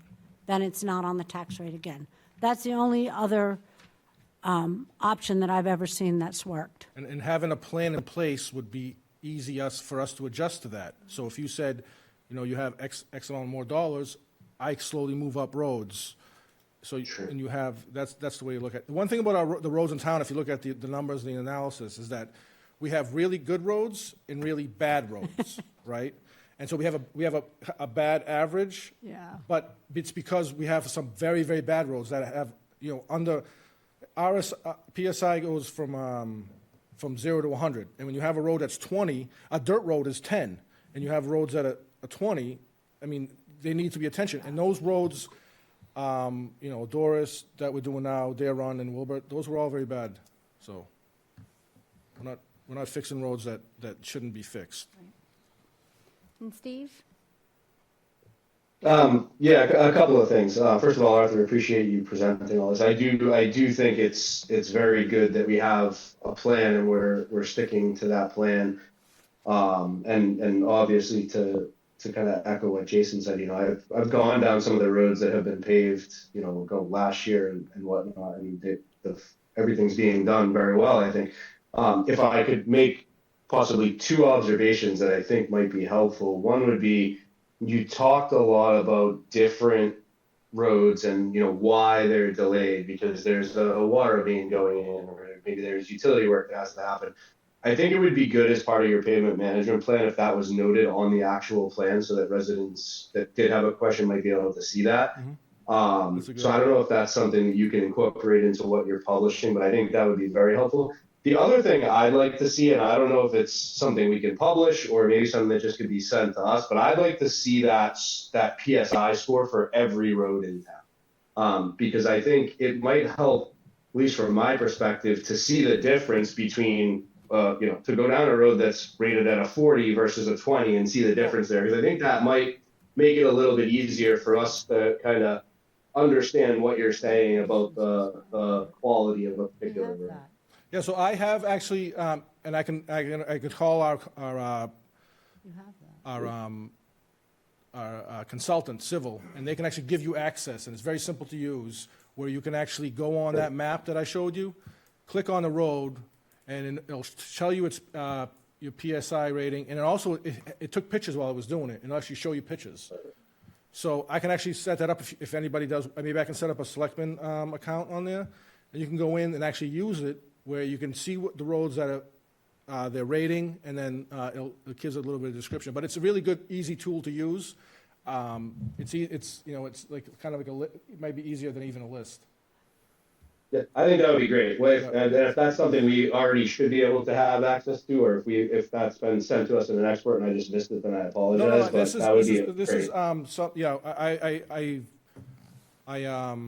I'm working on it now, but I can also talk to them, and because it's actually built for being able to present your plan and show it in the easiest way. I see on Sure. the Yeah, website, no. you do have a roadway condition Yeah. assessment from September 5th, That's what I'm looking at. 2024. Yes. And that must have been an export from something, and it has an OCI rating, OCI description. Yeah. Description. Overall condition rating. Okay. It's all the same thing, PSI, RSR, it's like, it's Okay. the same. Same thing? Each company has their own proprietary thing they call it, but that's the number. So, like I said, 100 is a brand-new road. Yeah. And it goes down from there, and 80 would need to be crack sealed, 70, maybe just, it could be like a skim coat or something, then you start going down where the road needs to be milled. Yep. And then by the time you get down to the bottom where it's like 20, 30, 40, that road needs to be reclaimed because the base has disappeared. So that's what those numbers. And that one that's on the website, is that the one from 2024? No, that's not Is the that latest one. I'm latest still developing the Okay. one now is, the thing is right now, I'm dealing with is now it's all digital like that. That rating was from the previous one that was done with coordination with MVPC. Okay. Okay. So, but the new software we have is going to allow us, this is what the great about the software is that it will allow you to show progress over the years. Like, this is how we started, and this is how we ended up. So we'll start showing roads at different color. But yeah, I'm actually working with them to export a new list and put it out there. Great. So, Just a follow-up question. So on this one, on the outdated one, I know it said we have 41 some odd miles of paved roads, right? yeah, Is there a way to do like something that would be easy for the public to see if we're hopefully making progress towards more roads being in the above 10, 20, 30? You know what I mean, like a pie chart or something like? yeah. So Yeah. this consultant also provides us a report Right, that we're working on now. So it'll be a full report about an assessment of our roads. right, because if we were losing ground, you know what I mean, if we actually No, were there's- trying to there's- slipping, we'd want to know and try to think about, even Yes. within the budget, redirecting funds. You're right. You're completely right. There's a strategy about it. Okay. There's what they call you want to catch up. Okay, No, I'll tell you right now, from speaking to colleagues and working in other communities, there's only one or two in the state that actually make progress and actually excel and beat out the roads that need to be fixed. So, like, there's towns with a higher tax base and stuff like that Yeah. that actually do it. But they don't only rely on Chapter 90 funds. They give, not saying that we need to do it, but that's how they add more. So you do what you can with what you have now, and I think it's a slow progress, because I mean, how many streets can you do a year? But last year we did like 12 streets. We did a lot last year. okay. No, and I think this is really helpful because, to your point, I mean, this is the hand you were dealt, right? All these streets that need repair, Yep. you're catching up for some years that have been behind. You're given so much money, you have to have some kind of strategy to develop this. You can't just take votes by how many angry calls you get, or how much hate mail you get, and say, oh, this one wins because, this level of anger is up Yes, here. that's- It can't be emotional, and I understand it. It's some of the roads that I see are a challenge. But I feel like the strategy you've created is the best way possible, and I respect your flexibility in that too, and understanding that there are other factors that go into it. Because you could just say it's just the score. We're done. No, and that's not the right way to think about it. 'Cause Yeah. like I was telling Rebecca, I'm not a robot. Like, things, Right. you need to drive this road, and that's what happens when you start. What happens when you have so many bad roads? Yeah. You got to go out there and say, all right, what's going to make it easier for the town to do a certain thing, or like, so, and then you kind of weigh that weight. But even the roads we picked, like, there's probably more. So, like, again, I want to stay flexible, so every year that I can take more roads into consideration, like maybe from anybody, from select board or residents, and then we can put those in the mix. Yes. And I think that's important too. Yeah. So if residents help follow the proper process of reporting to you, right? So there is something on the website for them to fill out. They can call you, you do answer the phone. Yep. If they want to make a suggestion on the road, that is the proper process to follow, and that goes into how you strategize this list. So it's really important for residents to know, too. No, of course, and look, Yeah. and like, I've been, not here, but I've involved in, obviously, I ran another program very similar, exactly like this, but much bigger, but there was people, roads that they went under the petition, and they went in front of the select board, and like, that's a process in anything, so like, that could be used too, and say, you know what, we want our road paved, and then we can have a conversation about it, and I can tell you how much it costs, and then we can say, all right, if we pave that road, we'll have to choose a road to remove, like, so then it becomes, but it, you know, I think maybe other communities have some funds somewhere they can say, some extra tax money from that year they can throw that way, but that process should be available, I think, to residents if they want, you know?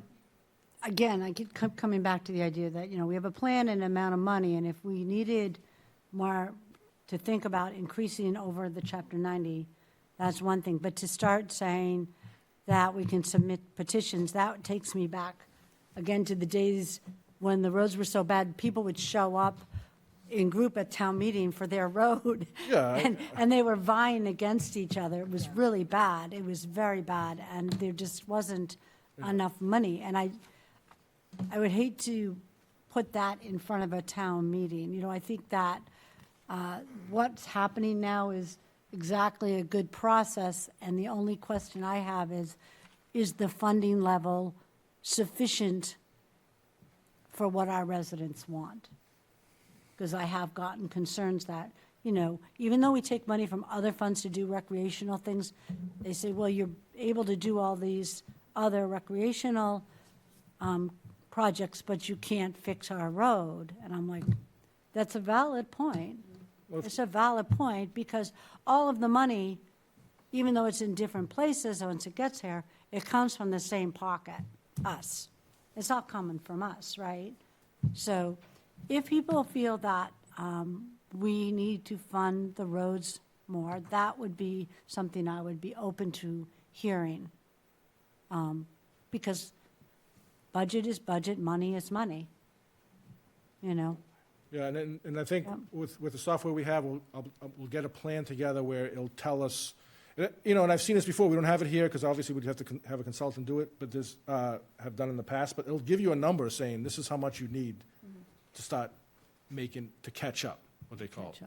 Yeah. Catch up and get on some sort of, on the positive and not, 'cause right now, if you look at just by the numbers, as much as we pave now, we're just never gonna make the roads better, because you don't have enough money. So you have a outside agency that would look at what we're doing and say, if you actually wanted to catch up a little better, this is how much more. Yeah, so you need? the software that we have, that we got Okay. funds for, they have these capabilities. We haven't gone that far yet, because I'm just working on this portion yet, but they have the ability to generate a report for us to tell us how much we'd need.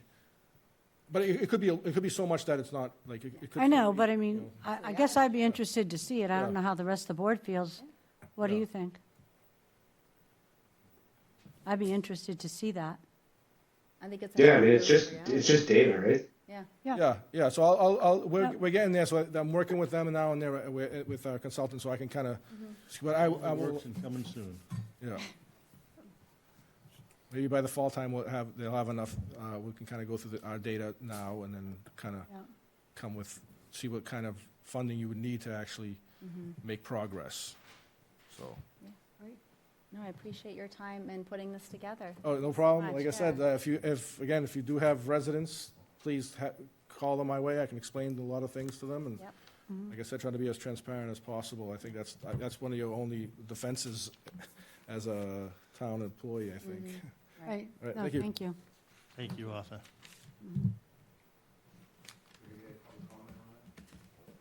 Sure.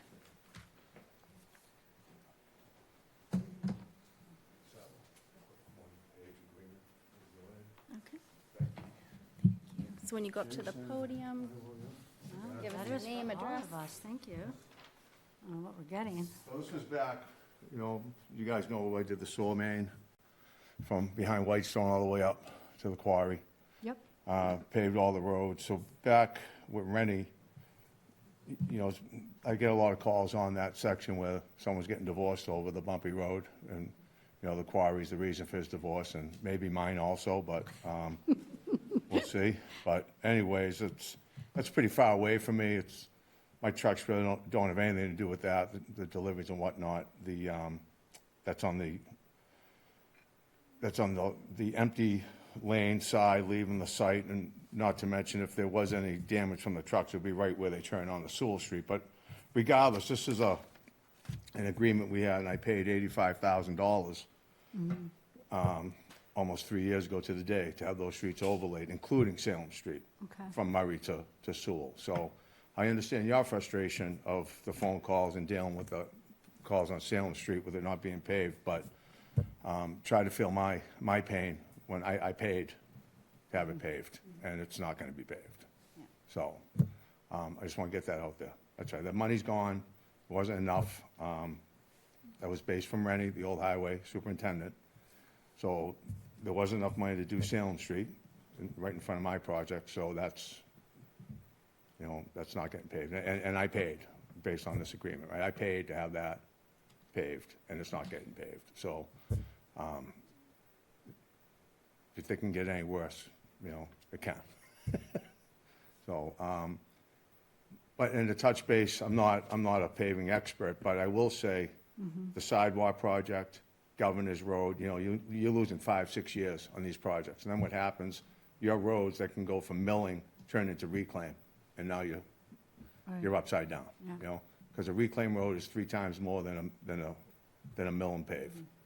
So if you don't get on them, so like right now, you can't even, don't even bother with reclaiming. Mill the roads you can, save the roads you can. You know, if you got a reclaim, it doesn't matter if you reclaim now or 3 years from now. You can't blow all the money reclaiming. Why, you're gonna lose another road that can still be milled now, but not next year. So you have to mill what you can mill. You get three times done on that, but I just wanted to get that out there to the board. I know there's been a lot of calls, a lot of controversy, a lot of stuff posted, people putting up signs saying I should pay for that. I mean, I pay a lot of money to the town. I mean, I got a Superfund site that's hooking up to the sewer for free, right, when I put it up there. I mean, 50 years, it wasn't done. I did it pretty quickly. It's just, you know, I'm paying a fair share of tax, I'm paying a fair share of tie-in fees, I'm paying a substantial amount in building permits. So, and there'll be a lot more taxes coming. So when I see that the front of my place isn't going to be paved for money that I already paid, now granted, it was 3 years ago, but that's, you know, I can't be financially responsible for the town's inefficiencies, right? But I'm working with Rebecca to maybe try to find out some other way to maybe help out to do Salem Street, but you just got to stop the piecemealing. You know, dragging a paving box for 100 yards, it's not worth it. Just, you got a paving company, a contractor in town, he's putting it down cheaper than the town can buy it for. Just have him put the mix down. Don't have anyone else put the mix down, and you won't have these issues. But I don't think it makes sense to mill 200 feet and pave that because it's only 10 grand, we don't have the money. It's not worth it, because then you're milling that off next year. You know, so the plan's fine, but it's when you stray from that plan, when you go do governors, when you go do those sidewalks, you know, that's all the money for years and years and years. There's no paving in town. No, Rennie didn't pave any roads. I mean, we know that. Nothing got paved. There's 31 miles in town, 100 miles in town, 3 miles a year, it's 30 years, right? I've been on Hemlock Lane for 25. I'm not getting paved within 4 or 5 years. There's no way. So we all know that. It's just, I think it's good to get on it. But I just wanted to get this out there. So this been downtown hall for 3 years, almost to the day, this agreement. And that's just where I'm at. So everyone knows on TV and at home, and whoever drives the road, it's not me. You know, it's just, I did a pretty big betterment, a couple $1 million betterment for the town with that sewer line up there. And that was the deal, right? I'm not a paver. I put the pipe in, right? And I don't think anything's settled crazy. It's pretty manageable up there, and it should have been overlaid. So that's it. Thank you. I appreciate it.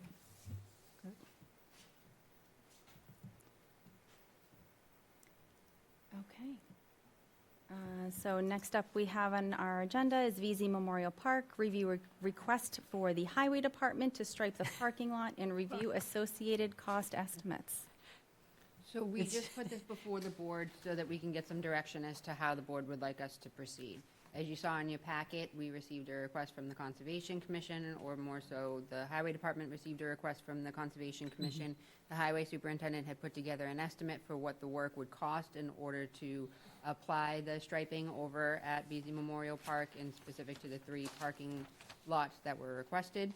So we are just looking for, again, some guidance from the board as to how we would like to proceed. The Conservation Commission in their letter stated that they would put $200 towards the effort. The total cost for the project, I believe, was around $950. So we do not have enough funds that are being provided through the revolving account for that work. So if the board would like us to go back to the Conservation Commission and request that they provide the full amount, or whether or not the town would like to contribute some of its own roadway funds to the effort, that is something that we would like the board to take a vote on. And Arthur's here if you have any additional questions regarding his estimate that he provided. Okay. Steve, do you have any questions to start off with? Just one. Are there any plans to do, aside from relining that parking lot or those parking lots and spaces, is there any plans to do any other work? Are we repaving those parking lots at any time in the future? Has any of that been discussed? There was no other information shared with me at this particular point in time, so I'm not sure if the Conservation Commission has any alternative plans, but we can definitely go back to the commission and ask them as a whole whether or not they have additional plans before making a decision. Okay. That's all I had for now. Kathy? Well, I think based on what I just heard, you know, the fact that we don't really have sufficient funds to pave the roads that we would like to pave, we would have to ask the Conservation Commission respectfully to please fund the entire amount. I mean, I don't think that looks like a terribly high number for painting. It's not, you're not outsourcing it, right? We're going to do it. If you'd like to, thank you. You're going to do, we're in-house doing it, so we're keeping it cost. Yeah, okay. This is something new. This is something new we're doing in town. We actually purchased our own line painting machine, That's what I thought. and we're saving ourselves a lot of money by being able to do it in-house. We had the capacity, Yeah. and so we have the ability now to before you'd hire someone, and we do still have to hire some people for the long line, but all the parking stalls, all the stop bars, everything we can do in-house. So that's That's great. So when I was presented with the Conservation Commission for VZ Park, I just did a quick count and seen how much paint we need and how much labor it would take. Previously, from what I'm hearing, it was outsourced to a company, and they would charge. So, did you know how much the cost? It'll probably be at least 1,500. Yeah. That's what I had heard. Yeah. So we are doing it for labor and cost. Obviously, we're not profiting, so it would easily be that amount if you had a private contractor do it. So that's where my kind of estimate came out. Yep. I thought it looked really reasonable. Yeah. Jason? Yeah, I think Visa's in a unique spot because they can easily raise funds. So I think it's something that I think we can push back on the Conservation Commission to raise those funds. All right, yeah, so that's kind of, so we have now, I think, not only pavement management, but we also have more ability to do things like this around town. So if the town parking lot needs to be painted, we can do that every year. The schools need to be painted, we can do that every year. So it's actually, it's something that we can do in-house, so. And Ed, did you have any questions? Is it needed? You know, if you only have the 200, why couldn't you do like Area 1, maybe Area 3, that's not a big area, and leave Area 2 for later? And it looks like in the paperwork here, 76 parking spaces. I think that Area 2 would hold more than that. And just a question out there, maybe you can answer this. A center stem line, what's a center? Oh, so it's, I don't know if it's a technical term, but I use it. So you have one stem line going through, and then you have parking spots going Off of it. 90 degrees towards it. So it's the center line of the parking lot, and then the spots on each side. Well, in your experience, if you do marked parking spaces, it was always, if you didn't mark the spots, you could get more vehicles in there. Well, but you also have to think about handicap, you also have to think about reflectability of the, because when they put down the paint, they also throw down some, it's like dust, reflection, so at night you could see them. So it's not only, it's a safety factor too. Yeah. And look, that's their call. I mean, I've not actually been up there where there's a lot of cars parked there. I don't know how many cars get there, but, you know, you probably want spots or not to have a free-for-all, I think. Well, you got handicap spots up in Area 3, which is, what, it might be tops 10 parking spaces there, Yeah. maybe the same or less in one, and I don't know if there's a handicap spot there or not. Maybe it could be done over more than 1 year period of time. Well, that's up to them too. I mean, you have that one big lot on the bottom, obviously, right? Which is like 60 spots, and then on top there's more. But yeah, I mean, you want to at least, I mean, the handicap spots probably should take priority, but, I mean, it's not a bad price to get it all done, but it's what, that's so much it would What's the be for- capacity of the Area 2? I'm not sure. I That's the counted, largest area there. yeah, that's about 60 spots. I counted them all together, so it's about 60 spots in that bottom portion there. So mine is probably 20 spots. Yeah, it's not coming down. Well, the other issue is that you see my quote here, we have to buy one 5-gallon, the paint comes in a 5-gallon drum, right?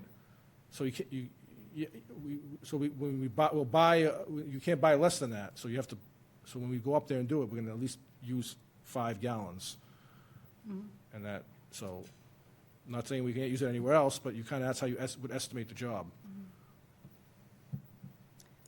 For the other town properties that aren't here in this complex, let's see, the, like, historic, Washington Hall, for example, Yeah, I can't remember if there's lines there or not. I feel like there's not. there isn't.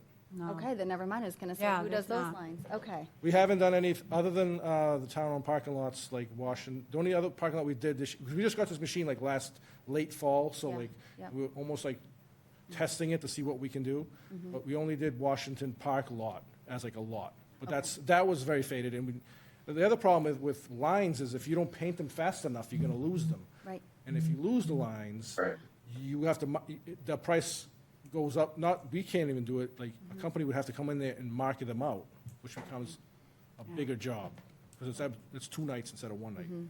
So you want to do them sooner than later before you lose them. Yeah. I don't know, it's kind of, I used to run a line painting crew, we always would do that. So the funding for this, if it came from the town budget, where does that come from? That's not from the chapter? Okay. And that was set. You already had that budget set ahead of time, right? There's- Correct, we voted on it for this fiscal year at last Yeah. town meeting. Yeah, and there's no flexibility. No, we Or- could afford the $938 if that's what the select board wanted. Like Yeah. we said, we're just putting it before you to make Right. an official formal vote. But Yep. if you wanted us to fund the entire line striping, we could do that. There'd be a sacrifice, so, Yeah, obviously, obviously, yeah, so does the give and take, yeah, so we, theoretically less work that we can do on roads and. right? And if you do this over a long period of time, if you keep adding tasks, you're gonna have to address adding more budget, because you can't just keep, at some point, there's a breaking point where it's like, all right, we're doing a lot. Like, even to do our in-house line painting, it just offset the amount we pay out to a contractor, right? Right. So I guess my concern is just, we have an enterprise fund, the Water and Sewer House Enterprise Fund. The enterprise funds are specifically designed to help maintain a a defined unit, if you want to call it that. You know, the electric department is an enterprise fund. So whatever money they take in, they keep, and we don't typically pay for them to do their work. They're supposed to take in enough revenue to pay for the work they need, the maintenance they need. Now, I understand, you know, VZ is still evolving and all that, but this is, I would say, a reasonable expense to put through their revolving account. And I would wait to see a more detailed description of, you know, their long-term capital plan and whether or not they're going to be able to keep up with that. This, to me, should be able to go through their revolving account. And this is one in every 3 years. Yeah, based on what I've seen go through the revolving account. I'm trying to, what is the amount they collected last year and spent? I've lost the track of the number in my I'm head. not sure off the top of my head. I can pull it up, It's, though. it's a good-sized number. I mean, you know, they do collect the revenue from the rentals, and they do have events and things that people pay for. So that's worked out pretty well, I think. And then they do have donations in their revolving account that we saw. And So,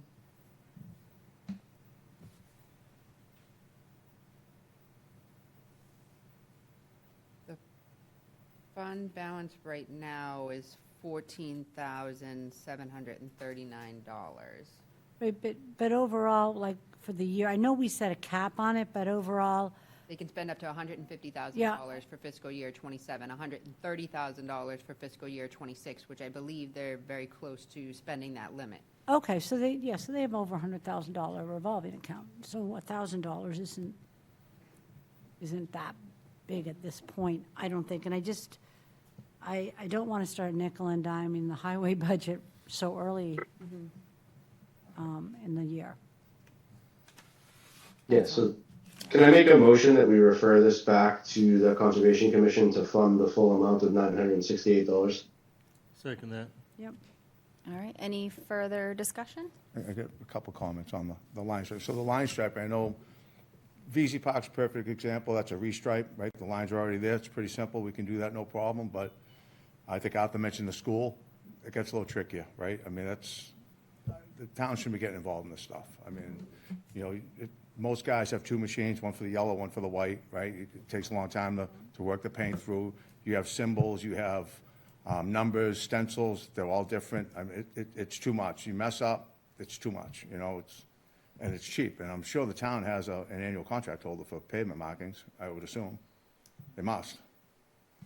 They must. Answer that? So we have MVPC has a. Can you talk into the microphone? Okay. She's, So like a Combis. Yeah, they have a contract for it, and we did that. So, for example, we paved this, we painted this when I first got here. That was probably about Point is, $5,000. It cost us $5,000 to do that. but they're doing it cheaper than what we can do it for. And there's gonna be a warranty, and, you know, if it's wrong or it comes up, they're gonna redo it, right? And it's not, all because we have the machine doesn't mean we should be doing it, right? And it's a restripe it like VZ, that's fine, all white lines that are already there, boom, no problem. But Ed mentioned earlier that people know where to park. I remember when I did Washington Park years ago.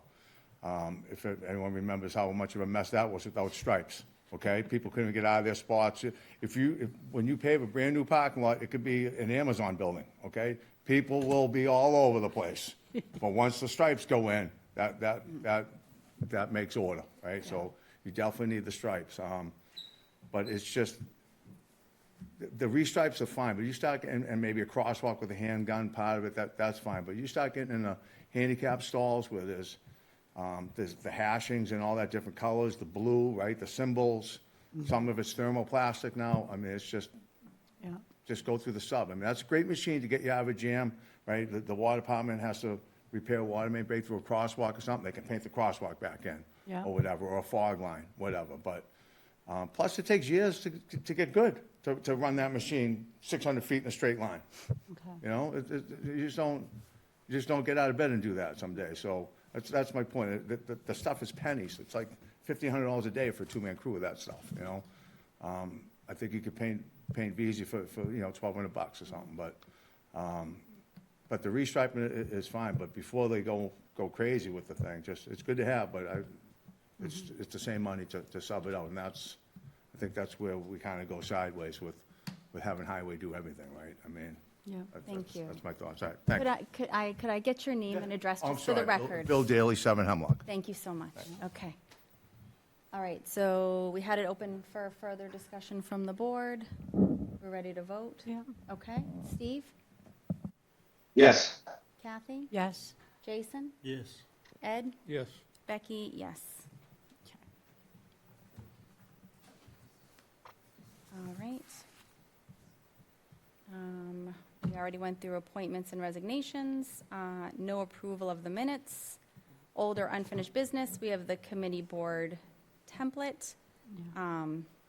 We'll save that for when you get back, Steve. Perfect. Other items not reasonably anticipated at the time of posting? No comments there.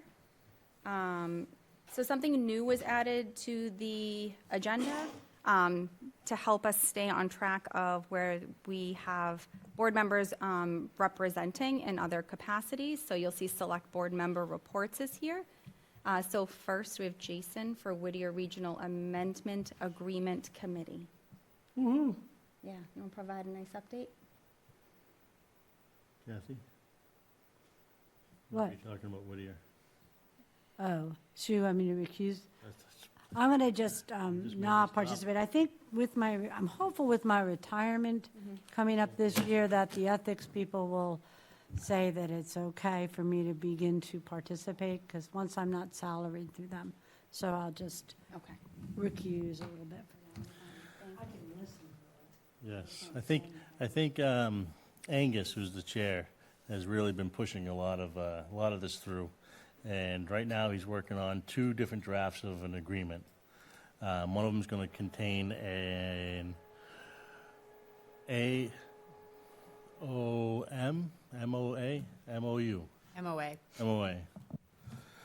a memorandum of agreement, which will include Essex for their participation. So that's going to be one route, and then the other agreement's not going to include them, and that's all going to be based on whether or not the feasibility study decides on whether they should keep the building there, or that it's going to be more feasible to move it to the Essex County.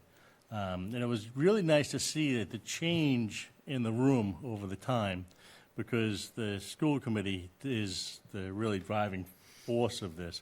And the one thing that they're still pushing to push forward is to have the select boards and the mayors be the ones that select the school committee, which I know a lot of people here were for that. So I think it's going to be very productive the next couple of meetings. And Angus feels pretty confident within the next 2 or 3 meetings they'll be able to wrap it up, push it back to the school committee, and we'll have a couple different options, at least until the feasibility study is done.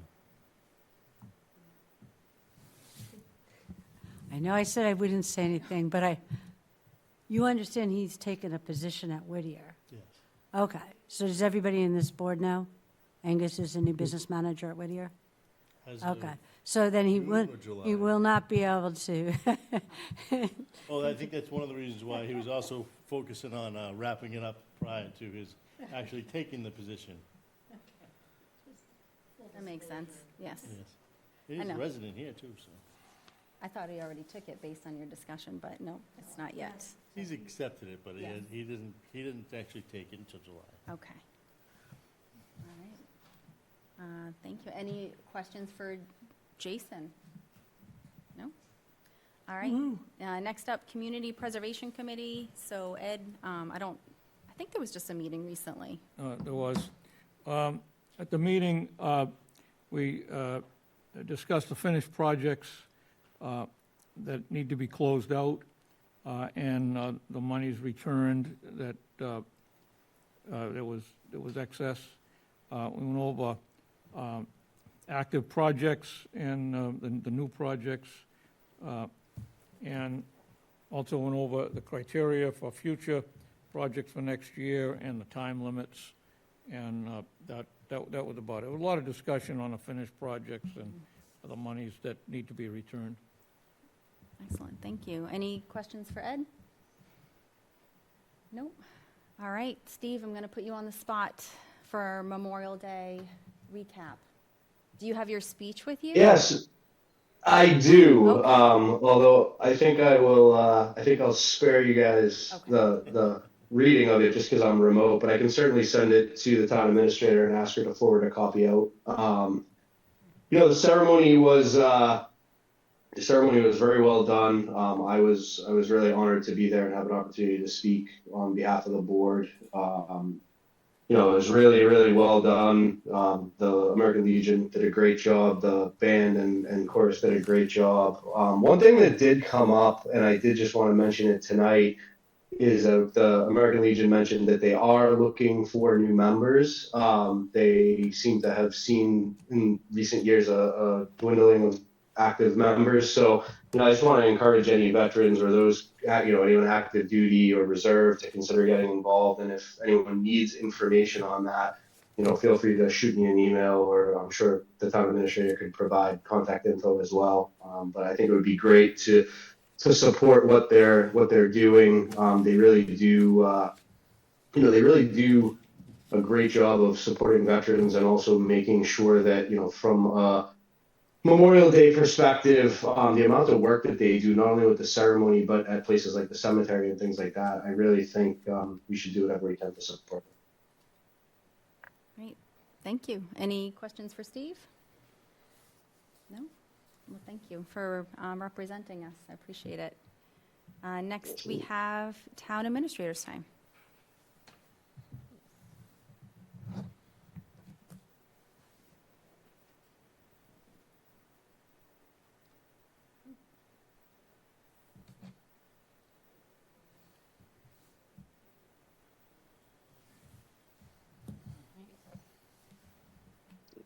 So just a couple of updates as usual.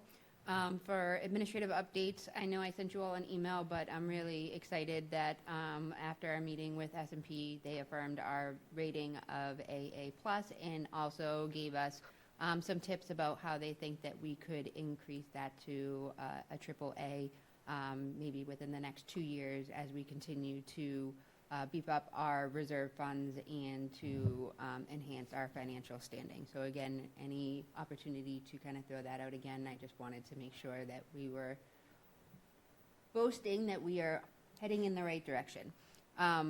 For trail parking on Main Street, it has come to our attention that there is additional parking needed over by the community trail on Main Street. There's people that are parking along the side of the roadway, and I know that we had worked out an agreement with National Grid, and we were able to get 6 parking spaces in addition to some handicap parking spaces in that area right by the sewer pump station. So we had been exploring additional signage that would point people to additional parking over in that particular area. But the issue itself is that those parking spaces fill up quickly. So there is not enough parking, so people, again, are still parking on the roadway. So we had started to have internal conversations with the highway department and myself to figure out exactly what we could do. Should we try and see if we should enhance parking along Main Street? Is it safe for that? The roadway is already kind of eroding. There is a slope issue there, so we would have to try and do a retaining wall. It is in an environmentally sensitive area. It is within the Conservation Commission jurisdiction. Should we explore trying to create some additional parking on the other side of where we had already put those parking spaces? Does that make sense? Should we try and cross the road and see if there's an agreement we can do with National Grid because they own that area as well? So we had tried to go back and forth, and we weren't exactly getting the warm and fuzzy from the Conservation Commission on exploring any of those parking ideas. So again, because this is something that had been brought to me from residents and those who had expressed some concern over the people that were parking there, I just wanted to mention it to the select board. Maybe we can put it on a future agenda item and discuss it in more detail, but I do know that there has also been interest from board members to explore additional parking in that area as well. For the Knox building, I did receive a call from the Historic Society about improvements to be done in the fenced-in area of the Knox building. If you'll all recall, when we did the lease agreement did not only include the 500 square foot building itself, the dwelling unit, but it also included about a 300-foot proximity around the building. So that would be up to the Historic Society to maintain. Obviously, there concerns about whether or not they can financially make those improvements, so they had reached out to the highway department and myself to figure out what we could do. While I'm not really sure exactly there is any legal recourse for us to invest town funds on the property that we are leasing to them, I did say that we could look into exactly what it is that they were looking to achieve and maybe get potential quotes or estimates as to what it would cost to achieve the work that they're looking to do and enhancements they're looking to make. But again, we're not exactly sure if there's something that we can do, but I did want to make it known to the select board, but that was brought forward and that it could potentially be a future agenda item for the board to discuss in more detail. I also got great news for the trash cart delivery. That will begin June 1st, so we just sent out our first flyer for our social media campaign to advertise to residents that we will be distributing the carts that week. There's certain sections of the town that will be delivered carts first, and then they will work their way through. They believe they will be able to get the entire thing done by Friday. Because of what we did with the recycling carts and the way that we were able to establish a list of the delivery and to really kind of refine the list of addresses and identify already the ADUs or in-laws or multifamilies, we kind of already have a general sense of who needs 2 carts, if they have a ADU or what have you. But we do anticipate there to be a lot of moving pieces, so we are starting again with the social media campaign and trying to get that information out there. As you saw in the presentation, all households with 4 units and under will be receiving 1 65-gallon trash cart.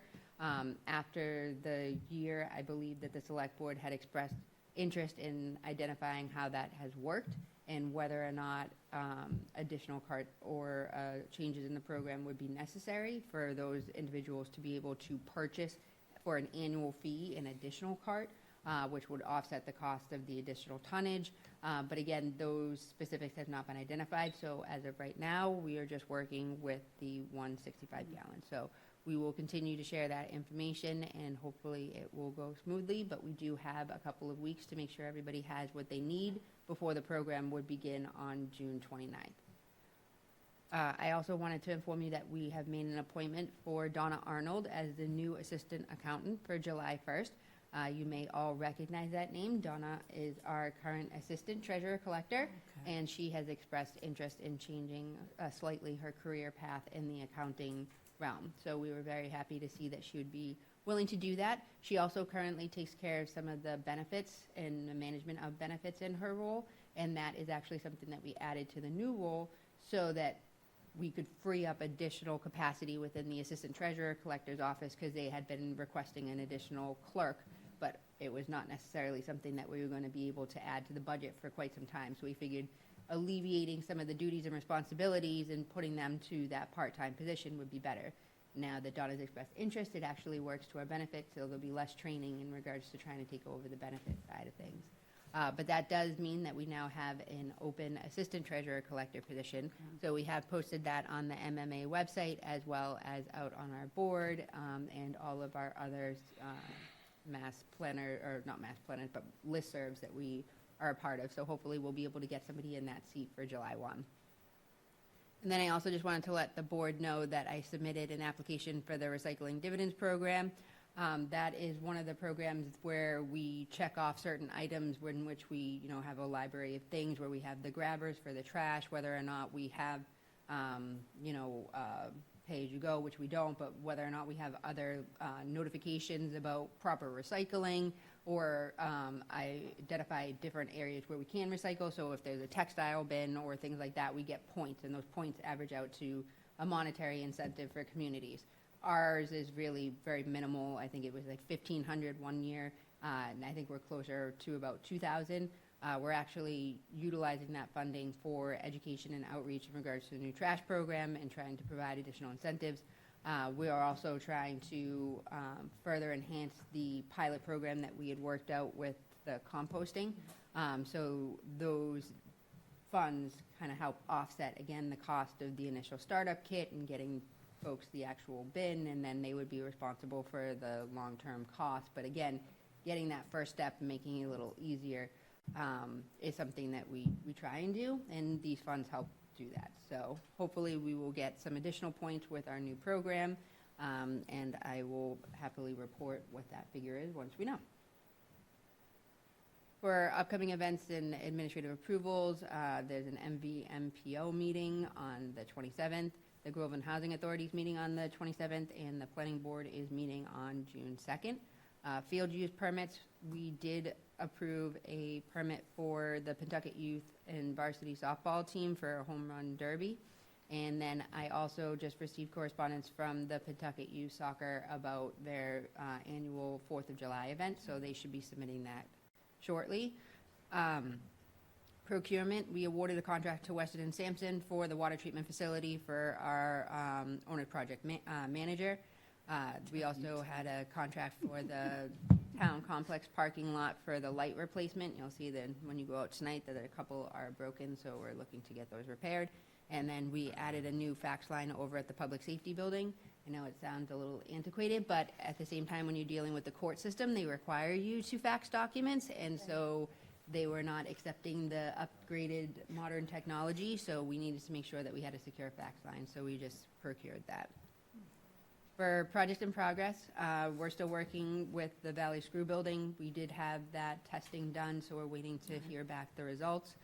They're also going to be performing a survey as part of that, so we've been working with the highway crew to see if they can help cut down some of the additional brush so that the surveyors can go out there. So if you do see any activity, I know Kathy, you had mentioned it before, that would be our highway crew trying to get that done for the surveyors to go out there. Okay. For the community preservation, I did want to make one clarification. At the last meeting, I had presented the shade structures and had shown both the shade structures over at the dog park as well as the playground. So those are two separate projects, so it came back to me that there was some confusion there. So we actually received a Stanton Foundation grant. It's a private grant. It's a capital grant, so after a certain amount of time when we receive the initial construction funds, we now get to apply for capital funds. So we receive funding for shade structures as well as benches over there, and we combined it with the bid that we put out for the shade structure over at the playground, because we were hopeful that we would get a better deal. But the CPC monies only went towards the shade structure at the playground. The CPC monies did not go towards the shade structure over at the dog park. And if you recall, the original proposal included an additional shade structure that was coordinated with the potential splash pad. This potential splash pad is no longer a potential, it was withdrawn. So we will actually be giving money back to the CPC because we will not be getting the second shade structure. But we are still working to get some benches as we had proposed in the original application. So hopefully those will come in, and then we'll be able to return those additional funds. But there was some confusion there, so I just wanted to clarify that for the record. And again, my apologies, it was just they were installed in the same time, it was the same installment, that you saw them going in, so I just kind of lumped them all together. And then I have my list of meetings, events, and seminars that I attended, and if there's any specifically I can speak more to, I'd be happy to. All right, any questions for our town administrator? Ed? Negative. Jason? No. Kathy? No, but we do have a meeting on June 2nd, right? It wasn't Correct. on the list. My Okay. apologies. That's I all right. haven't No, no, no. posted the meeting. I have it in my phone. I just want to double check.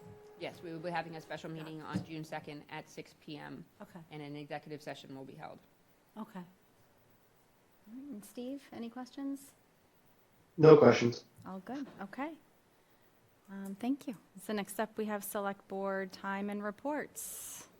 Steve, I'm gonna start with you. No, as I mentioned, definitely reach out if there's any interest in the American Legion. And then I just wanted to put out the same reminder that I bring up every year: as the weather gets nicer and kids are getting out of school, and the school year is coming to an end. Just a reminder to folks on the road to pay attention. I've seen a lot of near misses around town over the past couple of weeks. So I think people just need to make sure they're alert to what's going on as far as pedestrians, people crossing the street, things like that. So that's kind of all from my perspective. Thank you. Kathy? Nothing to report really, just for future agenda. Two things I thought it would be good to hear about. I know, Rebecca, you're working on something to get another one of those traffic speed things up on Salem Street after the four-way stop or whatever, where raceway begins, where the raceway begins, you know. Got it. And the second thing is it too soon to put on the agenda to the testing results from Valley Screw? How soon do we think we might have that? As soon as I receive them, I will share them with the board. So I would 100% put that on as an agenda item once I had something to share. Do you think we might know by 2 weeks from today? So I know that we need to expend the funds before the end of the fiscal year. Okay. But I just can't guarantee you that they'll have a final report. Right, but they're going inside the building. They have already been inside the building. So they already completed that portion last week, but they send that data off to the labs to get tested, and they don't have the results back yet. Did they take pictures? I believe so. I only saw one photo because the building commissioner was required to go in with them to make sure that they didn't go to any areas that it was structurally unsafe to. Okay. So I would need to see if he has any more, but I'm assuming that the consultant has a bunch of photos that they would be submitting. Okay, thank you. That'd be great. Jason? Yeah, I like what Steve said in terms of being cautious out there, particularly in parking lots, playground areas. That's a very heavy traveled area this time of year. But other than that, everything is great, so I got nothing else. All right. And Ed? I thought you already asked. I said I didn't have anything. I went this way. This was, select board time and reports. We're all good? Okay. So next up, I lost my place. There we go. Correspondence. We have response from Pentucket Regional School District Superintendent regarding enrollment letter. I'd like to propose that this is added as an agenda item to discuss further. Right, Yeah. I think that's a great idea. Okay. right. And Yeah. because am I meeting with that group on June 2nd? Correct. Prior to that other meeting? Okay. I'm going to meet with that group before. So we should have an update based upon that meeting in Yes. response to that letter. Excellent. Yes. Okay. Well, that ends our meeting for today, May 26th. Our next scheduled meeting will be Monday, June 8th at 6:30. Could I get a motion to, Motion to adjourn. thank you, 8:32 PM? And- Second. All right. Any discussion? Roll call? Steve? Yes. Kathy? Yes. Jason? Yes. Becky? Yes. Ed? Yes. All right. Thank you very much, everybody. Enough messages.